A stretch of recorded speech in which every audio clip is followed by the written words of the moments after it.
Demystifying Ambiguity. Mastering non-defining clauses in English. Hello language enthusiasts. Welcome back to our channel. Today, we will be delving deep into the intriguing world of English grammar, specifically focusing on the correct usage of relative pronouns in non-defining clauses.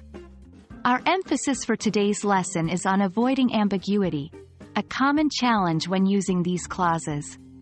So, let's get started.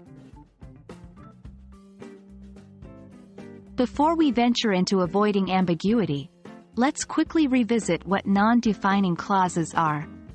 These are clauses that provide additional information about the noun they modify. The interesting part is that, even if you remove these clauses, the sentence still makes sense. They are always enclosed within commas. For example, my brother, who lives in New York, is a famous artist. Here, who lives in New York, is a non-defining clause. Ambiguity creeps in when it's unclear which noun the non-defining clause is referring to. This makes your sentence confusing and hard to understand. Let's take an example. I met my cousin, who is a dentist, at a restaurant. This sentence is clear and there is no ambiguity. But consider this. I met my cousin and his friend at a restaurant, who is a dentist.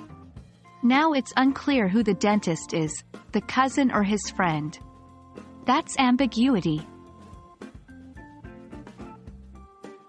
Now that we've identified the issue, let's look at the ways to avoid ambiguity in your sentences.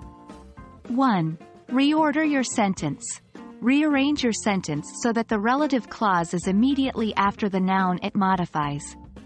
For example, rephrase the ambiguous sentence above as, I met my cousin, who is a dentist, and his friend at a restaurant. 2. Use another sentence. If the sentence becomes too complex after reordering, break it down into two simpler sentences. For instance, I met my cousin at a restaurant. He is a dentist. 3. Avoid using pronouns immediately after relative clauses. Using pronouns he, she, they, etc. right after a relative clause can cause ambiguity. For example, I met my cousin and his friend at a restaurant, who he says is a dentist. Here, it's unclear who he is. Is it the cousin or the friend? By implementing these strategies, you'll make your sentences clearer, reducing the risk of miscommunication. And there you have it. The mystery of ambiguity in non-defining clauses, solved.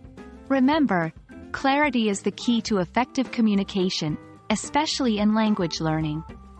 Make sure to practice these tips and make them a part of your English writing and speaking journey. Thank you for joining us today. Stay curious, keep learning, and don't forget to subscribe to our channel for more lessons on mastering the English language. Until next time, happy learning!